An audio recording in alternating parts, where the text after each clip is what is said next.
السلام علیکم ورحمۃ اللہ وبرکاتہ نحمدہ ونصلی علی رسولہ الکریم اما بعد فاعوذ باللہ من الشیطان الرجیم بسم اللہ الرحمن الرحیم رب اشرح لی صدری ویسر لی امری واحلل عقدۃ من لسانی یفقہوا قولی ربنا زدنا علما اللہم فقہنا فی الدین آمین یا رب العالمین۔ آغاز ہوتا ہے رکوع نمبر 14 کا، آیت نمبر 11 ہے، سورۃ الحجرات ہے، سورۃ الحجرات ہے۔ اس کو دیکھتے ہیں، اس کی تفسیر کو۔ اللہ تعالیٰ ارشاد فرماتے ہیں یا ایھا الذین آمنوا لا یسخر قوم من قوم عسى أن يكونوا خيرا منهم ولا نساء من نساء عسى أن يكن خيرا منهن۔ اللہ تعالیٰ ارشاد فرماتے ہیں کہ اے ایمان والو، مرد دوسرے مردوں کا مذاق نہ اڑائیں، ممکن ہے کہ یہ ان سے بہتر ہوں، اور نہ عورتیں عورتوں کا مذاق اڑائیں، ممکن ہے کہ یہ ان سے بہتر ہوں۔ ایک شخص اس سے کسی شخص کا استہزاء یعنی اس کا مسخرہ پن اسی وقت کرتا ہے جب وہ اپنے آپ کو اس دوسرے سے بہتر سمجھتا ہے اور اس کو اپنے سے حقیر اور کمتر سمجھتا ہے۔ حالانکہ اللہ کے ہاں ایمان اور عمل کے لحاظ سے کون بہتر ہے اور کون نہیں، اس کا علم صرف اللہ تعالیٰ ہی کو ہے، اس لیے اپنے کو بہتر اور دوسرے کو کمتر سمجھنے کا کوئی جواز ہی پیدا نہیں ہوتا۔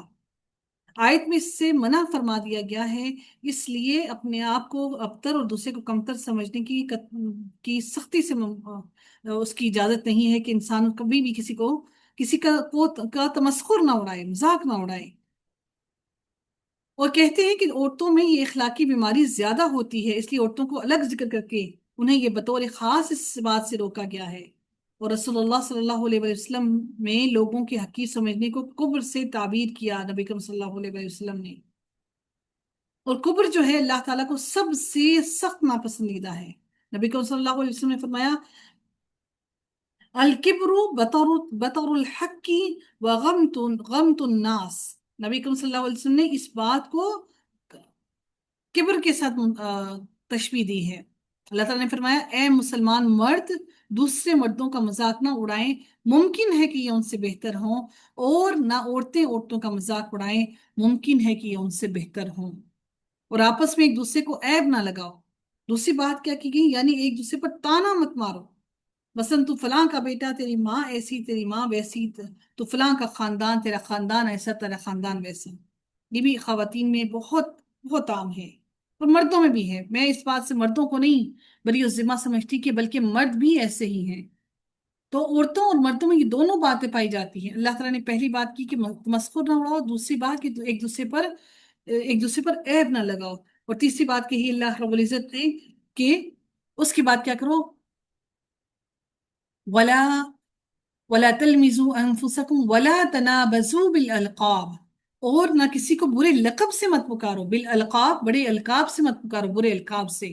بئس الاسم الفسوق بعد الایمان، اللہ تعالیٰ کہتے ہیں کہ ایمان کے بعد فسق برا نام ہے۔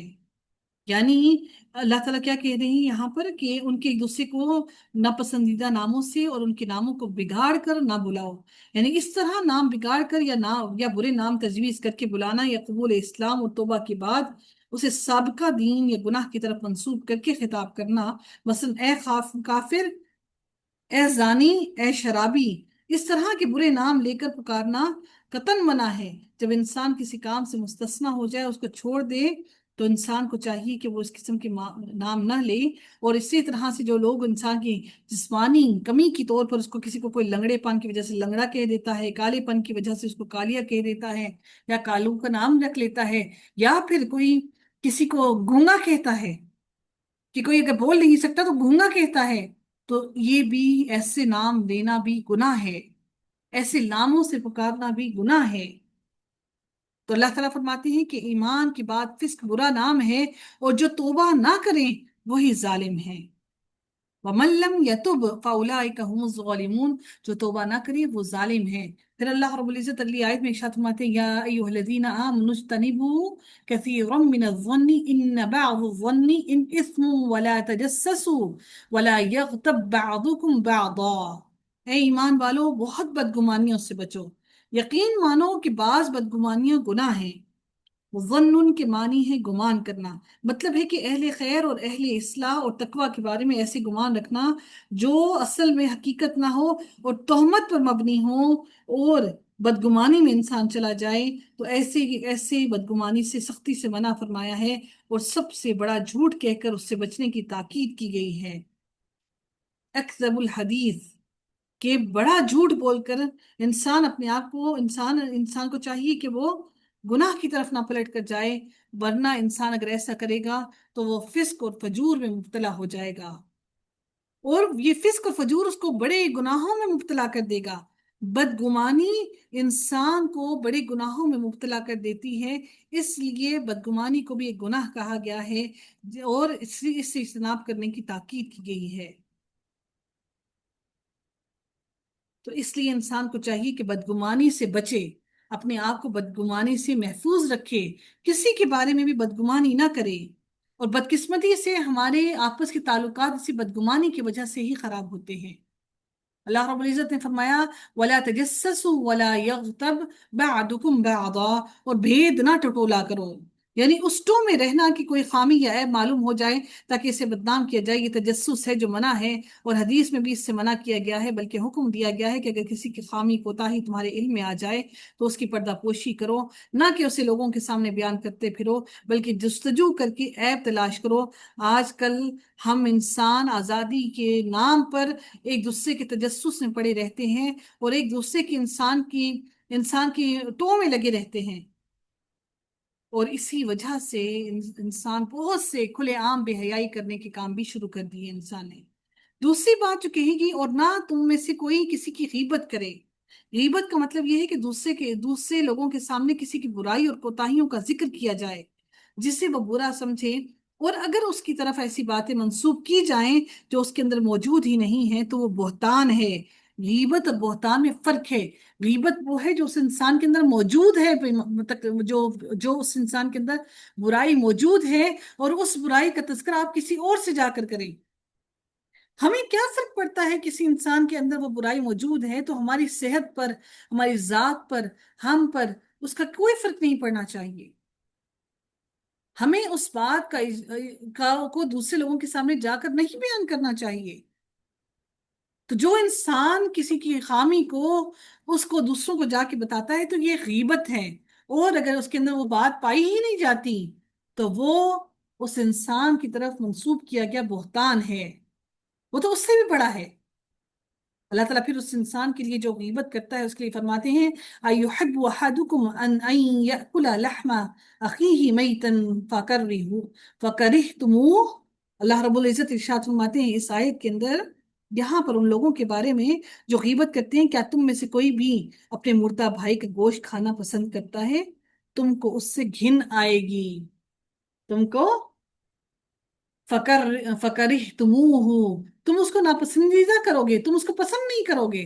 اگر تمہارے سامنے تمہارے مردہ بھائی کا گوشت رکھا جائے کھانے کے لیے تو یقیناً تم اس سے گھن کھاؤ گے، اور تم قطن قطن اس کو نہیں کھاؤ گے۔ یعنی کسی مسلمان بھائی کی کسی کے سامنے برائی بیان کرنا ایسا ہے، ایسے ہی ہے جیسے مردار بھائی کا گوشت کھانا تو کسی کو پسند نہیں، لیکن غیبت لوگوں کی نہایت مرغوب غذا ہے۔ اگر خواتین غیبت اپنی باتوں میں سے نکال دیں تو بات کرنے کی کوئی چیز ہی نہیں بچتی، کوئی ٹاپک ہی نہیں بچتا جس پہ بات کی جائے۔ اور اللہ سے ڈرتے رہو، بے شک اللہ توبہ قبول کرنے والا مہربان ہے۔ ان اللہ تواب الرحیم، یا ایہا الناس انا خلقناکم من ذکر و انثى وجعلناکم شعوبا وقبائل لتعارفوا ان اکرمکم عند اللہ اتقاکم ان اللہ علیم خبیر۔ اللہ تعالیٰ فرماتے ہیں اے لوگو، ہم نے تم سب کو ایک ہی مرد اور عورت سے پیدا کیا ہے، یعنی حضرت آدم علیہ السلام اور ان کی بیوی حضرت حوا علیہ السلام سے پیدا کیا، یعنی تم سب کی اصل ایک ہی ہے، ایک ہی ماں باپ کی اولاد ہو۔ مطلب ہے کہ کسی کو محض خاندان اور نسب کی بنا پر فخر کرنے کا حق حاصل نہیں، کیونکہ سب کا نسب حضرت آدم علیہ السلام سے ہی جا کر ملتا ہے۔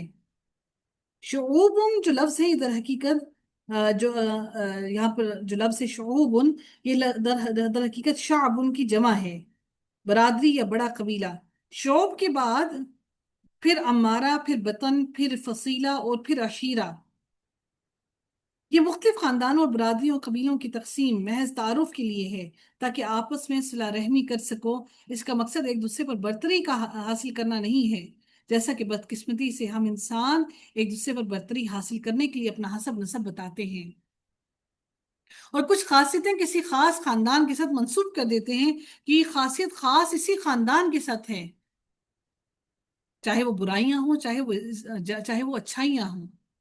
اللہ تعالیٰ فرماتے ہیں، اے لوگو، ہم نے تم سب کو ایک ہی مرد اور عورت سے پیدا کیا ہے، اور اس لیے کہ تم آپس میں ایک دوسرے کو پہچانو، کنبے اور قبیلے بنا دیے ہیں۔ اللہ کے نزدیک تم سب میں سے باعزت وہ ہے جو سب سے زیادہ ڈرنے والا ہے۔ یعنی اللہ کے ہاں برتری انسان کے خاندان، قبیلے اور نسب کے لیے نہیں، بلکہ اس انسان کے عمل کی وجہ سے ہے اور تقوی اختیار کرنے کی وجہ سے ہے۔ اللہ تعالیٰ فرماتے ہیں کہ تم میں سے باعزت وہ ہے جو سب سے زیادہ ڈرنے والا ہے۔ یقین مانو کہ اللہ تعالیٰ اور باخبر ہے۔ ان اللہ علیم خبیر۔ قالت الاعراب آمنا قل لم تؤمنوا ولكن قولوا اسلمنا ولما يدخل الایمان فی قلوبکم۔ دیہاتی لوگ کہتے ہیں کہ ہم ایمان لائے۔ آپ کہہ دیجئے کہ در حقیقت تم ایمان نہیں لائے، لیکن تم یوں کہو کہ ہم اسلام لائے، مخالفت چھوڑ کر متی ہو گئی، حالانکہ ابھی تک تمہارے دلوں میں ایمان داخل ہی نہیں ہوا۔ تم اگر اللہ کی اور اس کے رسول کی فرما برداری کرنے لگو گے تو اللہ تمہارے اعمال میں سے کچھ بھی کم نہ کرے گا، بے شک اللہ بخشنے والا، رحم کرنے والا ہے۔ بعض مفسرین کے نزدیک ان اعراب سے مراد بنو اسد اور خزیمہ کی منافقین ہیں، جنہوں نے قحط سالی میں محض صدقات کی وصولی کے لیے یا قتل ہونے اور قیدی بننے کے اندیشے کے پیش نظر انہوں نے زبان سے اسلام کا اظہار کر لیا۔ ان کے دل ایمان، اعتقاد اور خلوص نیت سے خالی تھے، لیکن امام ابن کثیر کے نزدیک ان سے وہ اعراب، وہ وہ بادیہ نشین مراد ہیں جو نئے مسلمان ہوئے تھے اور ایمان ابھی ان کے اندر پوری طرح سے راسخ نہیں ہوا تھا، لیکن دعویٰ انہوں نے اپنی اصل حیثیت سے بڑھ کر ایمان کا کیا تھا، جس پر انہیں یہ ادب سکھایا گیا کہ پہلے مرتبے پر ہی ایمان کا دعویٰ صحیح نہیں، آہستہ آہستہ ترقی کے بعد تم ایمان کے مرتبے پر پہنچو گے۔ تو یقیناً ہم بھی اسی درمیانی راستے پر ہیں، ابھی ہم بھی ایمان کی اس بلندیوں تک نہیں پہنچے۔ پھر اللہ تعالیٰ نے اگلی آیت میں مزید ارشاد فرمایا، انما المؤمنون الذین آمنوا باللہ ورسولہ ثم لم يرتابوا وجاہدوا بأموالهم وأنفسهم في سبيل الله أولئك هم الصادقون۔ مومن تو وہ ہیں جو اللہ پر اور اس کے رسول پر پکا ایمان لائیں، پھر شک و شبہ نہ کریں اور اپنے مالوں سے اور اپنی جانوں سے اللہ کی راہ میں جہاد کرتے رہیں، اپنے ایمان میں یہی سچے اور راست گو ہیں۔ نہ کوئی جو صرف زبان سے اسلام کا اظہار کر دیتے ہیں اور وہ تمام اعمال کو جو اعمال صالح ہیں ان کو کرتے ہی نہیں۔ اللہ رب العزت مزید فرماتے ہیں، قل اتعلمون اللہ بدینکم، کہہ دیجئے کہ کیا تم اللہ تعالیٰ کو اپنی دینداری سے آگاہ کر رہے ہو؟ تم اللہ کو خبر دے رہے ہو کہ تم ایمان لے آئے ہو؟ کہ اللہ تعالیٰ تمہارے دلوں کی کیفیت کو نہیں جانتا؟ کہ اللہ نہیں جانتا کہ تم ایمان لائے یا نہیں لائے؟ تمہارے دل کے اندر ایمان موجود ہے یا نہیں؟ وما فی الارض، اللہ ہر اس چیز سے جو آسمانوں میں ہے اور زمین میں ہے اس سب سے بخوبی واقف ہے۔ واللہ بکل شیء علیم، اور اللہ تعالیٰ ہر چیز کا علم رکھتا ہے، وہ ہر چیز سے واقف ہے۔ یمنون علیک ان اسلموا، اپنے مسلمان ہونے کا آپ پر احسان جتاتے ہیں۔ اے نبی، آپ کہہ دیجئے کہ اپنے مسلمان ہونے کا احسان مجھ پر نہ رکھو، بلکہ دراصل اللہ کا تم پر احسان ہے کہ اس نے تمہیں ایمان کی ہدایت کی۔ اگر تم راست گو ہو تو اللہ تعالیٰ نے تمہیں ایمان عطا کیا۔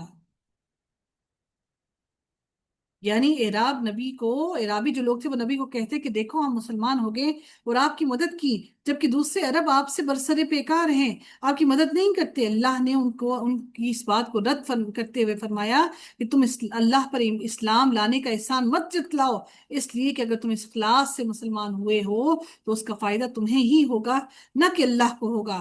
اس لیے یہ اللہ کا تم پر احسان ہے کہ اس نے تمہیں اسلام قبول کرنے کی توفیق عطا کی۔ یمنون علیک ان اسلموا، اللہ پر احسان نہ جتاؤ کہ تم نے اسلام قبول کیا۔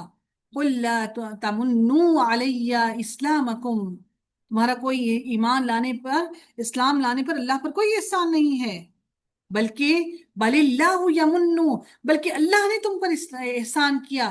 کیا احسان کیا؟ ان ہداکم للایمان ان کنتم صادقین، کہ تمہیں ایمان عطا کیا اور تمہیں ہدایت دی اگر تم سچے ہوتے، اگر تم سچے ہو، اگر تم راست کو ہو، تو تمہیں اس بات کو سمجھ لینا چاہیے۔ ان اللہ یعلم غیب السماوات والارض، بے شک اللہ آسمانوں اور زمین کے غیب کو جانتا ہے۔ واللہ بصیر بما تعملون، اور اللہ رب العزت وہ سب کچھ دیکھ رہا ہے جو تم عمل کرتے ہو۔